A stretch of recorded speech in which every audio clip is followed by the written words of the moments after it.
Hello दोस्तों, आप सभी का स्वागत है आईएएस संडे क्लासेस पे। हम लोग जो है संवैधानिक विकास टॉपिक देखेंगे। संवैधानिक विकास यानी संवैधानिक विकास, ठीक है। देखिए, संवैधानिक विकास की अगर हम बात करते हैं तो संवैधानिक विकास में जैसा कि आप लोग को पता है कि कई सारे एक्ट अंग्रेज के द्वारा लाए गए और कई सारे एक्ट में जो है अंग्रेज जो है कई सारे एक्ट लाया, तो जिसमें आपका 1773 का रेगुलेटिंग एक्ट भी लाया गया है। रेगुलेटिंग एक्ट 1773 का रेगुलेटिंग एक्ट आया है। इसके जस्ट बाद जो है 1773 के रेगुलेटिंग एक्ट में कई सारे कमियां आने के बाद जो है उस कमियों को दूर करने के लिए 1781 में, याद रखिएगा, 1781 में एक्ट ऑफ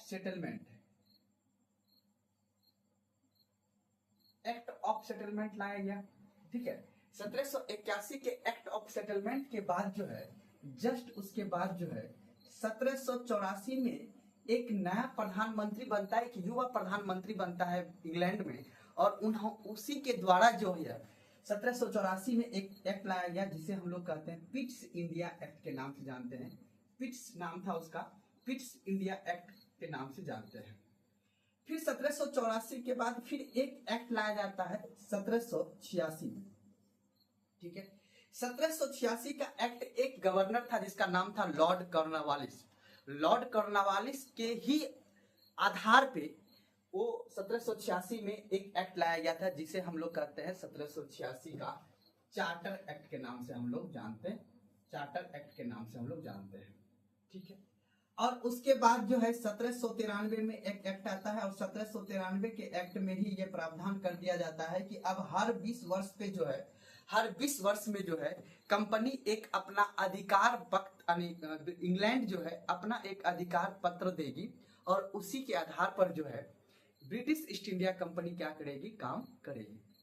तो 1773 के रेगुलेटिंग एक्ट आया और इसी के आधार पे कंपनी को, यानी ब्रिटिश ईस्ट इंडिया कंपनी को रेगुलेट करने की बात की गई थी। हम आगे समझेंगे इसमें क्या क्या प्रावधान थे। और उसके बाद इस एक्ट में कुछ कमियां थी। कमियां ये थी कि विधायिका और कार्यपालिका यानी गवर्नर जनरल और उसके काउंसिल और सुप्रीम कोर्ट की दोनों की कार्य अलग अलग स्पष्ट नहीं था। इसी के बीच के कारण मतभेद की स्थिति उत्पन्न हुई। इसी के संशोधन के लिए अगला एक्ट लाया गया था, संशोधात्मक एक्ट या बंगाल का जुडिकेचर के नाम से भी हम लोग जानते हैं, 1781 का एक्ट ऑफ सेटलमेंट को। उसके बाद 1784 का पिट्स इंडिया एक्ट आया और इसी एक्ट में जो है पहली बार बोर्ड ऑफ कंट्रोल बनाया गया था, इंग्लैंड में बनाया गया था बोर्ड ऑफ कंट्रोल। उसके बाद एक व्यक्ति लॉर्ड कॉर्नवालिस जो है, यानी कहा जाता है 1776 ईस्वी में अमेरिका आजाद हो गया था और अमेरिका में ही अपना शासन यानी अपना सेवा दे रहा था लॉर्ड कॉर्नवालिस, जो कि सेना के क्षेत्र में वो अपना अत्यधिक कार्य दिए थे। और उसी के अनुभव लेने के लिए जो 1786 के एक्ट यानी 1786 लॉर्ड कॉर्नवालिस को भारत भेजा गया और भारत भेजने के लिए उन्होंने कहा कि हम जो है अपने अधिकार के तहत, यानी governor general plus commander in chief जो है उसे बनाया गया था। कमांडर इन चीफ जो है उसे बनाकर भेजा गया था, यानी सेना का कमांडर इन चीफ और गवर्नर जनरल।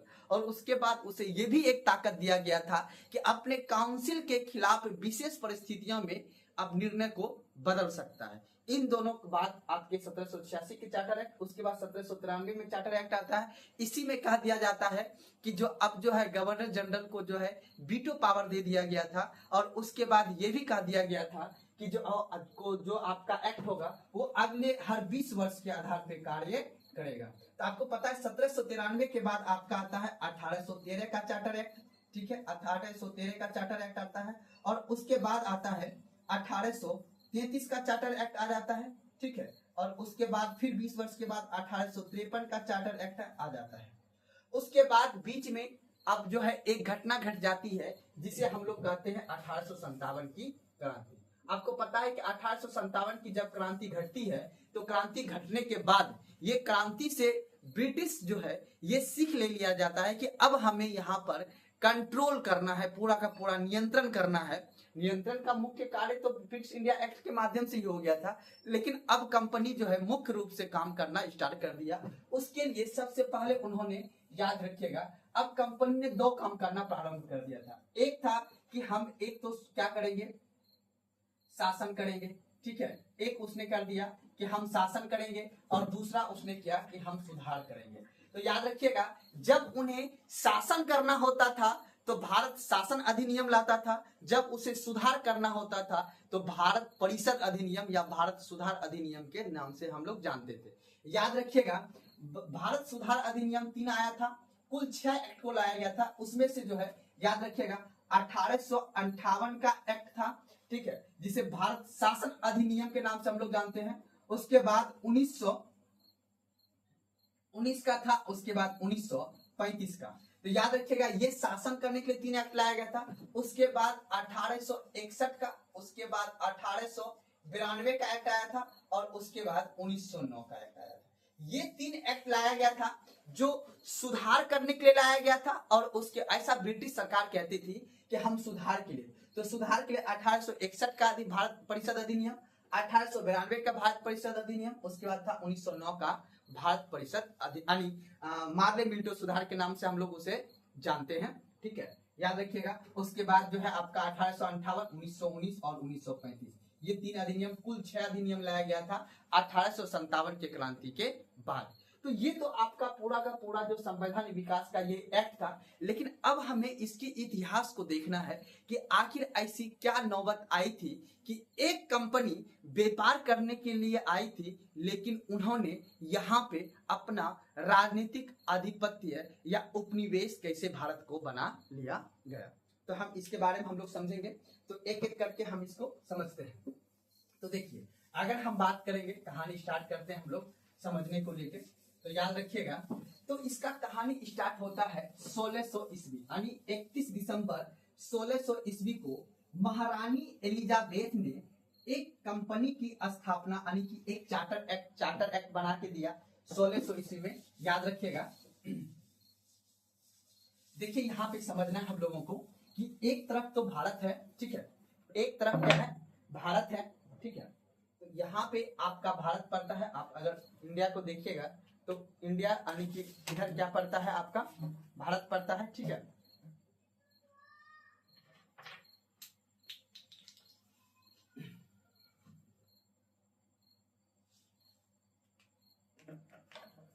एक तरफ आपका पड़ता है, भारत पड़ता है, ठीक है। और याद रखिएगा, भारत के वेस्ट में आपका यूरोपियन कंट्री स्थित है। यहाँ पे आपका पड़ता है यूरोप। अगर वर्ल्ड का मैप देखिएगा तो यूरोप कॉन्टिनेंट पड़ता है इधर। यूरोप कॉन्टिनेंट में आपका यहाँ पे पुर्तगाल है, डच है, फ्रांसीसी है और उसके बाद ब्रिटेन है। तो कई सारे, याद रखिएगा यहाँ पे ब्रिटेन जो है, याद रखिएगा ब्रिटेन जो है वो व्यापार करने के लिए कहाँ आते हैं, भारत आता है। तो ब्रिटेन की जो महारानी थी, जिसका महारानी, ठीक है, याद रखिएगा, महारानी एलिजाबेथ, याद रखिएगा एलिजाबेथ, ठीक है।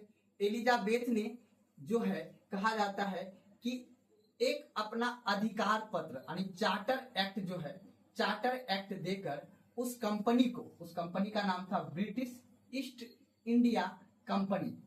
इस कंपनी को यह अधिकार दिया गया कि आप जो है अगले 20 वर्षों के लिए जो है आप लोग जो है पूर्वी भारत देश में क्या करिएगा, व्यापार करने के लिए दिया गया अधिकार, ठीक है। किसका क्या चीज करने के लिए दिया गया था, तो व्यापार करने के लिए ये अधिकार पत्र दिया गया था। अब जो ये व्यापार करने के लिए जो अधिकार पत्र दिया गया, किसको दिया गया, ब्रिटिश ईस्ट इंडिया कंपनी को। याद रखिएगा, ब्रिटिश ईस्ट इंडिया कंपनी जो है 24 सदस्य, याद रखना है 24 सदस्य मिलकर ये कंपनी बनाया गया था। और यही कंपनी जो है व्यापार अपने पूर्वी देश में व्यापार करता था और व्यापार करके यहाँ से मुनाफा ले, यहाँ से कच्चा माल को ले जाके यहाँ पे क्या करते थे, यहाँ पे बेचते थे। जैसे व्यापार में वो क्या करते थे, आप लोग को याद रखिएगा सूती वस्त्र का उपयोग करते थे। सूती वस्त्र था, रेशमी वस्त्र था, याद रखिएगा रेशमी वस्त्र था। और उसके बाद जो है काली मिर्च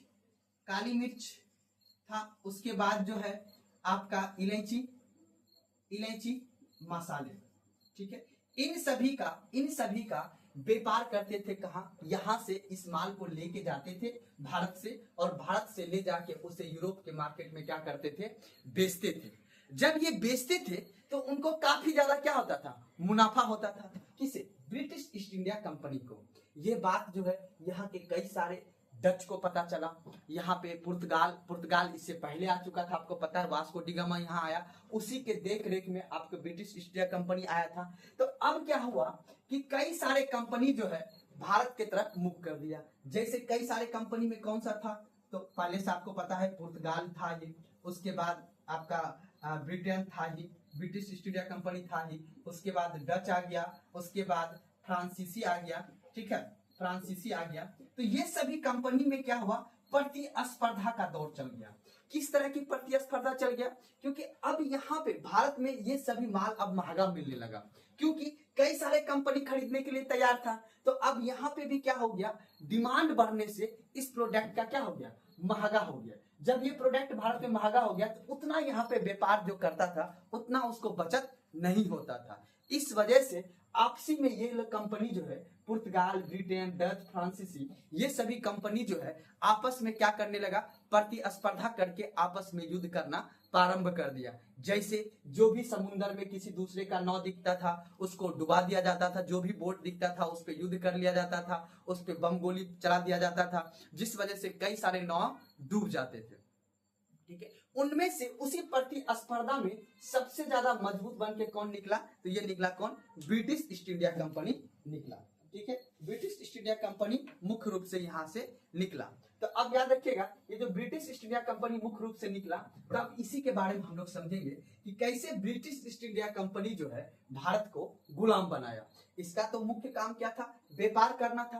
तो याद रखिएगा ऐसी क्या परिस्थितियां थी यहाँ पे जिस वजह से जो है ब्रिटिश ईस्ट इंडिया कंपनी व्यापार में सफल हो गया, और उसके बाद जो यहाँ पे राजनीतिक क्षेत्र में हस्तक्षेप करते करते भारत को एक उपनिवेश बना लिया। ठीक है, तो अब हम लोग देखते हैं कि देखिए यहाँ पर आपने ये समझ लिया फिगर कि इन सभी कंपनी में प्रतिस्पर्धा हो गया, और प्रतिस्पर्धा होने की वजह से उसमें जो है पुर्तगाल, डच वगैरह उतना यहाँ पे सफल नहीं हो पाया, इन सभी में युद्ध हो गया, और युद्ध में सबसे ज्यादा ताकतवर बन के कौन निकला, तो ब्रिटेन निकला।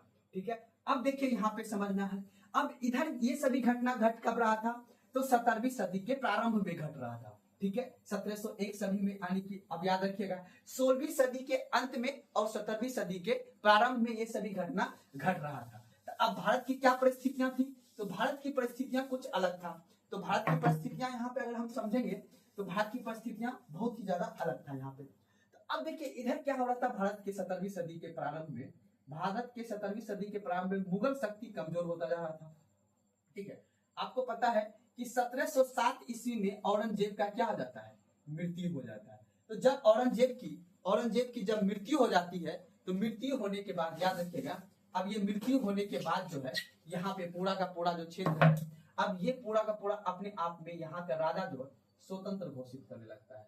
अब देखिए समझिएगा, ये दिल्ली का गद्दी है, दिल्ली के गद्दी पे याद रखिएगा 1707 ईस्वी में औरंगजेब की मृत्यु होते ही, याद रखिएगा औरंगजेब की मृत्यु होते ही, ठीक है याद रखिएगा, औरंगजेब की मृत्यु होते ही मुगल सत्ता क्या हो जाता है, कमजोर हो जाता है, दिल्ली की सत्ता जो कमजोर हो जाता है। इस वजह से जहाँ का ये जो पूरा का पूरा बंगाल प्रांत था ये अपने आप को स्वतंत्र घोषित कर लेता है, इधर अवध प्रांत अपने आप को स्वतंत्र घोषित कर लेता है, दिल्ली की शक्ति जो है धीरे धीरे कमजोर होने लगती है, जिस वजह से इधर मराठा भी अपने आप को स्वतंत्र था ही, मैसूर भी अपने आप को स्वतंत्र था ही।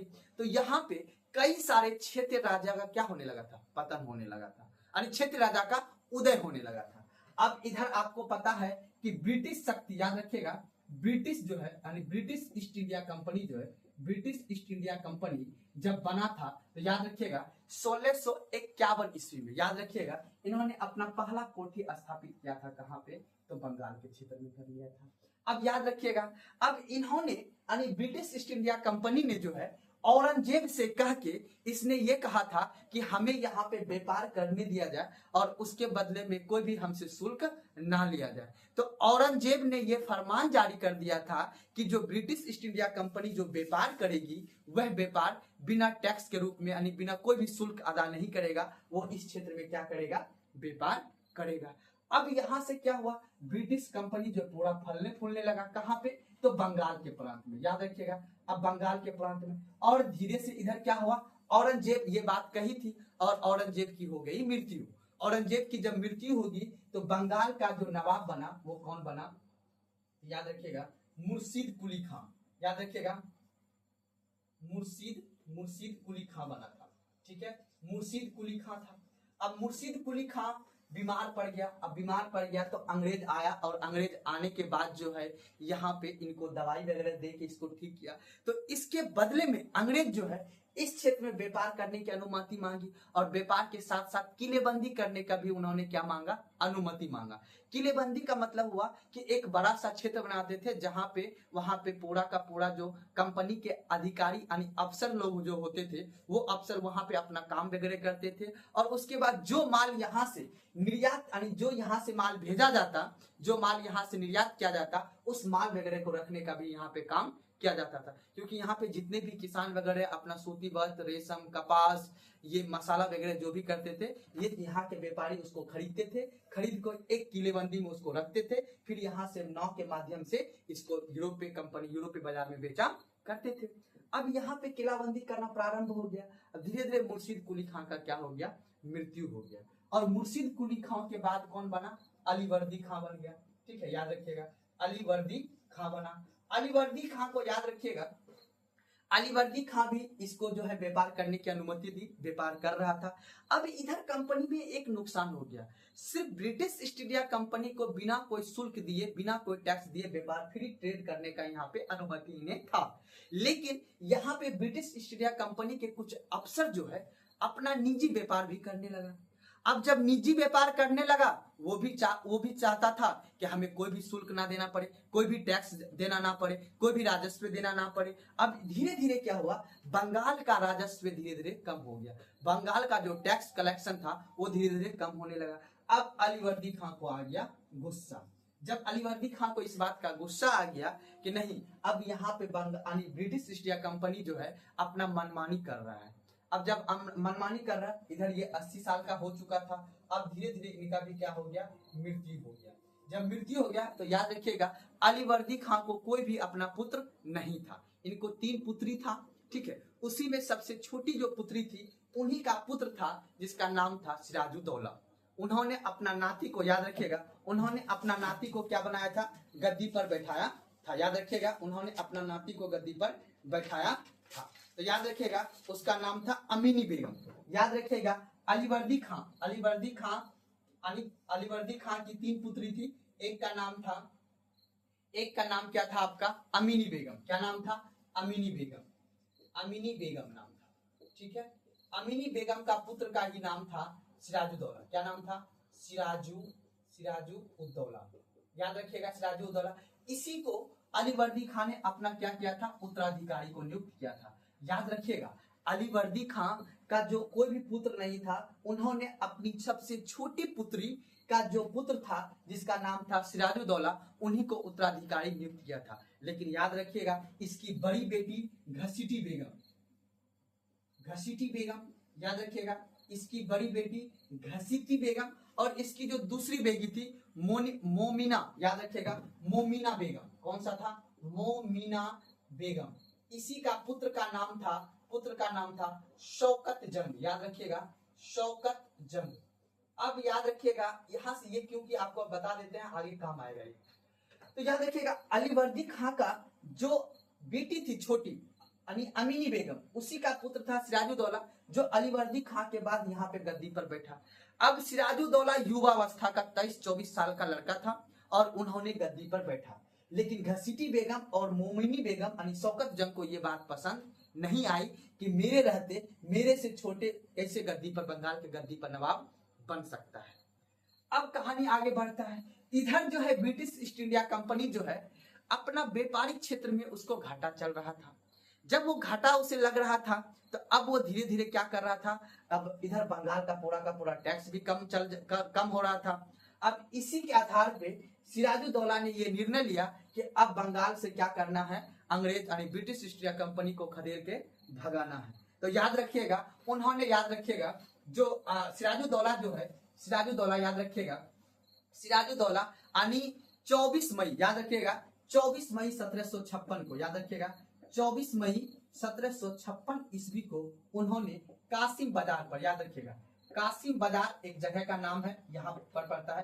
कासिम बाजार से अंग्रेज को खदेड़ के पूरा का पूरा, याद रखिएगा, भगा दिया और वहां के कासिम बाजार की जो कोठी थी उसको खाली करवा दिया। यानी कासिम बाजार में जो अंग्रेज की कोठी थी उसे क्या किया, खाली करवा दिया।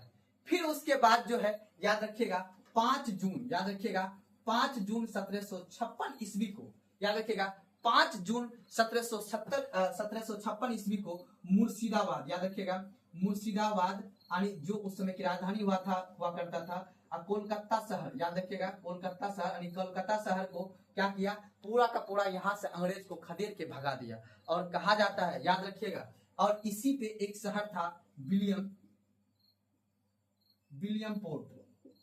पोर्ट में बड़ा सा किला बना के रखा था अंग्रेज, बहुत सुंदर किला बना रखा था। इसी किला पर कब्जा कर लिया कौन, याद रखिएगा, 5 जून 1756 ईस्वी को। जब 5 जून 1756 ईस्वी को इस किला बंदी कर लेता है पूरा पूरा, उसके बाद याद रखिएगा 16 जून 1756 ईस्वी को, याद रखिएगा, 16 जून 1756 ईस्वी को अंग्रेज जो है इस विलियम पोर्ट में घुसकर यहाँ पे जितने भी अंग्रेज थे उसको कहा जाता है कि छोटे से कमरे में या 14x8 के कमरे में उसे बंद करके रख दिया गया था। ठीक है, अब रख देने के बाद जो है, इसे याद रखिएगा, अब रख देने के बाद जो है पूरा का पूरा यहाँ पे 123 अंग्रेज का मृत्यु हो गया। अंग्रेज इसे ब्लैक होल की घटना के नाम से जानते हैं, हमें इतिहासकार भी इसे हमें ब्लैक होल की घटना के नाम से इसे कहता है।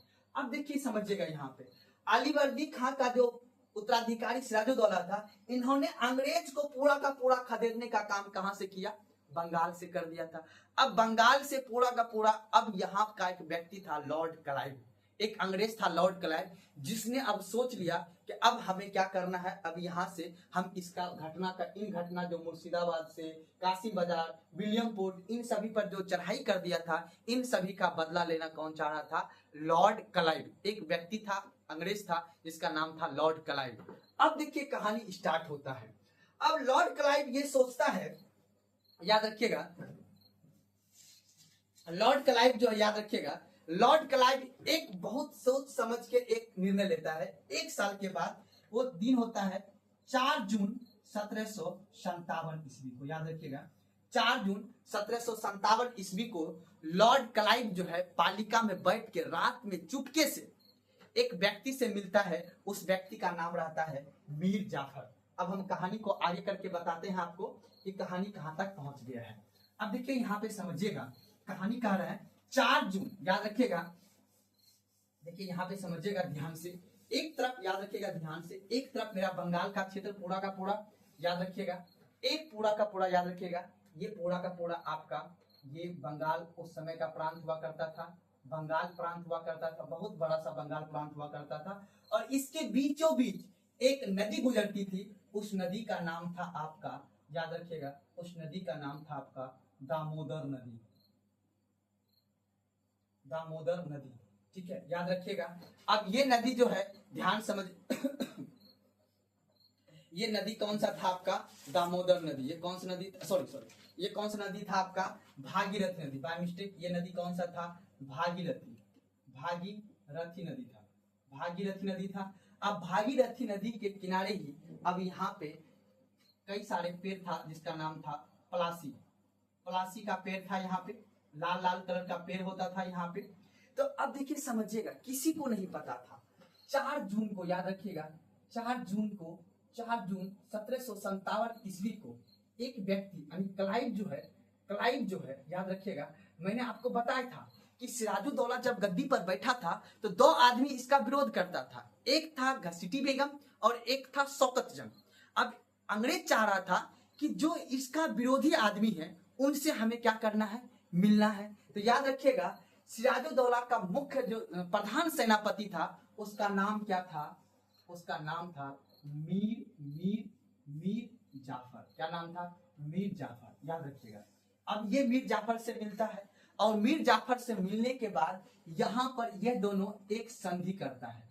संधि क्या करता है, याद रखिएगा, संधि में करता है कि अगर युद्ध करते हैं सिराजुद्दौला के साथ, क्लाइव जो है इसको बोलता है मीर जाफर को, हम उसका युद्ध करेंगे। अगर उस युद्ध में अगर मीर जाफर अंग्रेज का साथ देते हैं और इस साथ में अगर ये युद्ध जो है अंग्रेज अगर क्लाइव जीत जाता है तो बंगाल का नवाब किसे बना दिया जाएगा? मीर जाफर को बना दिया जाएगा।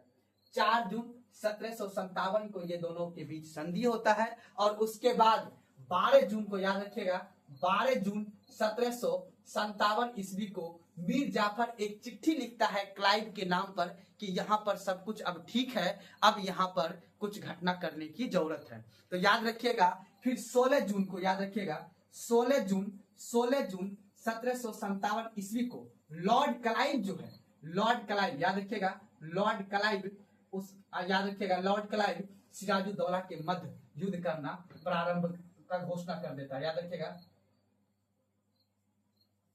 सिराजुद्दौला के साथ, याद रखिएगा, सिराजुद्दौला के साथ युद्ध करना प्रारंभ कर देता है, यानी प्रारंभ नहीं घोषणा कर देता है। तो याद रखिएगा 16 जून 1757 ईस्वी को लॉर्ड क्लाइव ने सिराजुद्दौला के साथ युद्ध की घोषणा कर देता है और उसके बाद जो है युद्ध प्रारंभ की जाती है। तो याद रखिएगा, इस सिराजुद्दौला के पास याद रखिएगा 40 से 50 हजार सेना था, 50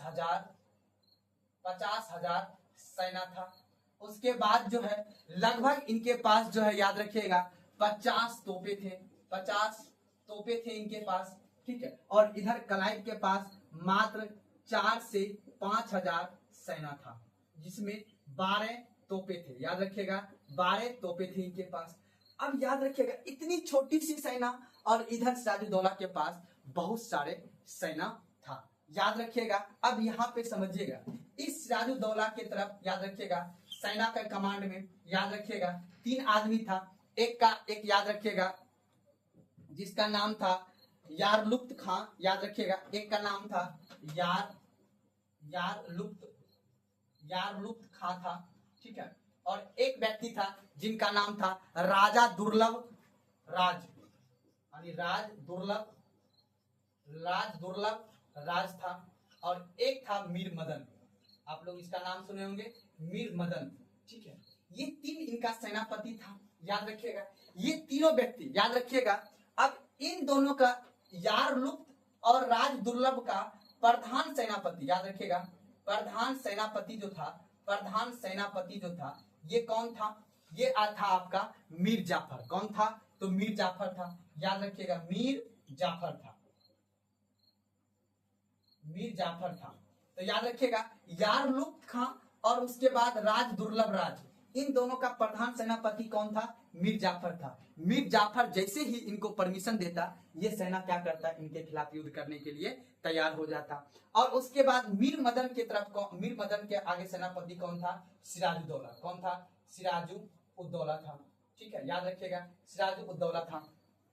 तो अब यहाँ पे देखिए मुख्य रूप से अब हमें यहाँ पे समझना है थोड़ा सा, ठीक है। अब यहाँ पे देखिए हमें क्या समझना है कि किस तरह से काम चल रहा है। याद रखिएगा कहानी 16 जून तक पहुंच चुका है। 16 जून को लॉर्ड क्लाइव ने घोषणा कर दिया है और इधर भी सिराजुद्दौला अपना पूरा सेना के साथ 40 से 50 हजार सेना और 50 तोपों के साथ अपनी सेना को लेके बहुत ही ज्यादा तैयार था।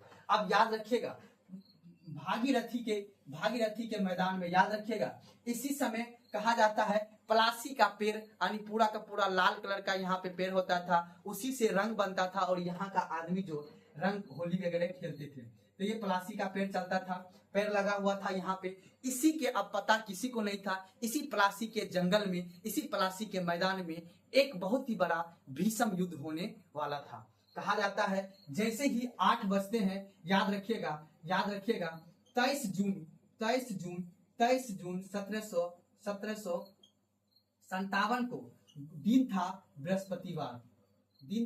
बृहस्पतिवार को, याद रखिएगा जैसे ही 8 बजे युद्ध प्रारंभ हो जाता है और युद्ध प्रारंभ में सबसे पहला जो तोप चलाता है वो सिराजुद्दौला चलाता है। सिराजुद्दौला जैसे ही तोप चलाता है, सेना पूरा का पूरा कूद उठता है और कहा जाता है लगभग 1 घंटे तक युद्ध चला और 1 घंटे के युद्ध में काफी ज्यादा सेना इसका मारा गया। तो कहा जाता है पूरा का पूरा जीत का चांस पूरा का पूरा मीर मदन के सेना के तरफ था। बाकी जो ये दोनों सेना का क्षेत्र था, ये दोनों सेना अभी रुका हुआ था, क्योंकि मीर मदन और सिराजुद्दौला आगे बढ़ चढ़ के अपने पैदल सैनिक और घुड़सवार सैनिक के तहत आगे बढ़ के काम कर रहा था। कहा जाता है उसके जस्ट 1 घंटे के बाद जैसे ही बहुत तेज बारिश चलने लगा, बहुत तेज बारिश होने लगा। और उसके बाद लॉर्ड क्लाइव को बारिश में लड़ने का अनुमान था ही, तो लॉर्ड क्लाइव ने अपने सेना को आदेश देता है कि जितने भी तोप बम गोला बारूद है उसको ढक दिया जाए। पूरा का पूरा उसे ढक दिया गया। और इधर जो है पूरा का पूरा प्रधान सेनापति मीर जाफर ने कोई भी अनुमति नहीं दिया, और इधर का पूरा तोप बम गोला बारूद जो था वो पूरा का पूरा भीग गया। वर्षा समाप्त हुई। वर्षा समाप्त होने के बाद पुनः युद्ध प्रारंभ होता है, और युद्ध प्रारंभ होने के 1-2 घंटे के महज ही कहा जाता है पूरा का पूरा सेना जो है, अंग्रेजी सेना पूरा का पूरा टूट पड़ता है मीर मदन के क्षेत्र पे। और कहा जाता है और उसी पूरा का पूरा सेना टूटने की वजह से, और उसके बाद इसमें मीर मदन क्या हो जाता है, मारा चला जाता है। और लगभग देखते देखते सिराजुद्दौला का लगभग 1 से 2000 सेना, लगभग 2000 सैनिक मारे चले जाते हैं, और उसी में मीर मदन की मृत्यु हो जाती है। और मीर मदन की मृत्यु को देखकर सिराजुद्दौला काफी ज्यादा भयभीत हो जाता है, और भयभीत होने के बाद कहा जाता है कि सिराजुद्दौला जो है अपने सेनापति के सामने यानी मीर जाफर के सामने अपनी पगड़ी उतार कर रख देता है, और कहता है कि अब आप ही मेरा लाज बचा सकते हैं। उस समय ने आश्वासन तो दिया मीर जाफर ने सिराजुद्दौला कि कुछ नहीं, हम युद्ध को करेंगे, युद्ध को जीतेंगे। लेकिन कुछ समय के चलते ही ये सिराजुद्दौला को ये बात पता चल जाता है कि मीर जाफर ने लॉर्ड क्लाइव से संधि किया हुआ है, और जैसे ही इसका भनक पता चलता है तो सिराजुद्दौला इस युद्ध को छोड़ के भाग जाता है। अपने 2000 सैनिक के साथ इस युद्ध को छोड़ के भाग जाता है। और उसके बाद शाम होती है। शाम होते ही बहुत ज्यादा शाम हो गई, और शाम होते ही लॉर्ड क्लाइव ने इस जीत की युद्ध की घोषणा कर देता है। यानी ये जो युद्ध है उसमें अपने आप को जीत की घोषणा कर देता है। अब कहा जाता है ये युद्ध समाप्त होता है, और ये युद्ध के बाद उसके बाद जो है याद रखिएगा, ये युद्ध जैसे ही समाप्त होता है पूरा का पूरा गोले दागे जाता है, तो कहा जाता है ये युद्ध जो है मुख्य रूप से ये एक युद्ध नहीं था। ये युद्ध जो है कहा जाता है एक अनुभवहीन नायक का कहा जाता है। 3 बातों इस युद्ध से निकलता है। लॉर्ड क्लाइव जब इस युद्ध को जीत जाता है, लास्ट में कहा जाता है 2 जुलाई को, याद रखिएगा 2 जुलाई 1757 ईस्वी को सिराजुद्दौला पकड़ा जाता है और उसकी हत्या कर दी जाती है।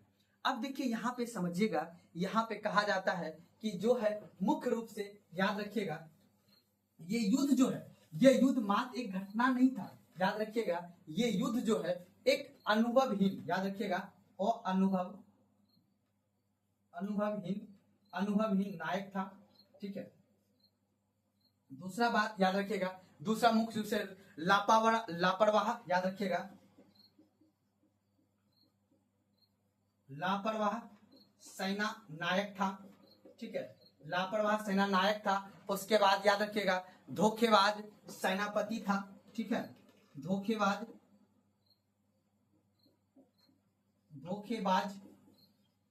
सेनापति था, धोखेबाज सेनापति था। और उसके बाद याद रखिएगा चालाक अंग्रेज था। तो ये मुख्य रूप से याद रखिएगा, इन्हीं के याद रखिएगा। और अनुभवी नायक था, क्योंकि सिराजुद्दौला उतने अनुभवी व्यक्ति नहीं थे, उतने क्योंकि युवा अवस्था में उन्होंने थे, तो अनुभवी नायक था। और या लापरवाह सेना नायक था, लापरवाह था, उतना ठीक ढंग से काम नहीं किया। और या धोखेबाज कौन था, सेनापति था। क्योंकि ये युद्ध याद रखा गया है, क्योंकि अगर सेनापति मीर जाफर ने सिराजुद्दौला का धोखा नहीं दिया रहता तो याद कहा जाता है कि युद्ध पूरा का पूरा सिराजुद्दौला युद्ध जीत जाता। आज प्लासी का युद्ध का पूरा का पूरा सिराजुद्दौला के पक्ष में जाता। चालाक अंग्रेज ने इस युद्ध को क्या हुआ, मुख्य रूप से जीत गया। तो याद रखिएगा ये कहानी जो है इसी 4 पॉइंट पे है। यानी कि वो अनुभवहीन नायक था जिसका कोई अनुभव नहीं था, लापरवाह सेना नायक था, धोखेबाज सेनापति था, और चालाक कौन था, अंग्रेज था। इन्हीं चारों का ये क्या था, एक कहानी था, जिसमें कि कहा जाता है कि ये प्लासी का युद्ध जो है मुख्य रूप से इसी घटना के आगे बढ़ता है। अब अंग्रेज जब इस युद्ध को जीत जाता है तो अंग्रेज का आत्मबल काफी ज्यादा मजबूत हो जाता है, और मजबूत होने के बाद एक कठपुतली नवाब बनाया जाता है मीर जाफर को। अब जो है मीर जाफर जब गद्दी पर बैठता है तो गद्दी पर बैठने के बाद काफी ज्यादा उसे परेशानी हो जाता है, वहां पे सेना सही से काम नहीं करने लगता है। लेकिन आर्थिक क्षेत्र में काफी ज्यादा दिक्कत आ जाता है बंगाल में, क्योंकि पूरा का पूरा अंग्रेज जो है फ्री ट्रेड करना प्रारंभ कर दिया। जो निजी व्यापारी था, जो निजी वहां के जो ऑफिसर थे अंग्रेज, वो भी अपना व्यापार करना प्रारंभ कर दिया, बिना लाइसेंस का वहां पे व्यापार करना प्रारंभ कर दिया, जिस वजह से अफसरशाही में काफी ज्यादा भ्रष्टाचार, काफी ज्यादा रिश्वतखोरी होने लगा, जिस वजह से कंपनी अब धीरे धीरे घाटे में जाने लगी। लेकिन फिर एक युद्ध हो जाता है जिसे हम लोग इतिहास में बक्सर के युद्ध के नाम से जानते हैं, जो हम आगे समझेंगे किस तरह से जो मीर कासिम जो है, मीर कासिम अपने आप को कमजोर होने देखते हुए उन्होंने अपने पड़ोसी अवध के नवाब साजुद्दौला, दिल्ली के शाह आलम द्वितीय से मिलकर उन्होंने किस तरह से अपना युद्ध को, अपने आप को मजबूत करके उसके बाद बक्सर का युद्ध करता है। लेकिन उस युद्ध में भी मीर कासिम को हार की सामना करना पड़ता है। 22 अक्टूबर 1764 ईस्वी को बक्सर का युद्ध होता है। तो अगले क्लास में हम लोग बक्सर को युद्ध को देखेंगे और उसके बाद फिर हम समझेंगे किस तरह से प्लासी और बक्सर का युद्ध, उसके बाद अलीनगर और इलाहाबाद की संधि हुई और यह दोनों संधि के बाद किस तरह से यहाँ पे द्वैध शासन प्रणाली को लगाया गया और द्वैध शासन प्रणाली लगाने के बाद किस तरह से अब ब्रिटिश ईस्ट इंडिया कंपनी व्यापार के साथ साथ भारत के राजनीतिक क्षेत्र में भी अपना हस्तक्षेप करने लगा। और उसके बाद हम समझेंगे किस तरह से एक कंपनी भारत को गुलाम बनाने का प्रयास में लग जाता है। उसके बाद फिर जो है ब्रिटिश सरकार जो है अब कंपनी को रेगुलेट करने के लिए एक एक्ट लाता है 1773 का रेगुलेटिंग एक्ट। लेकिन हम कहानी समझेंगे बक्सर के युद्ध 22 अक्टूबर 1764 के बक्सर के युद्ध से। ठीक है, धन्यवाद।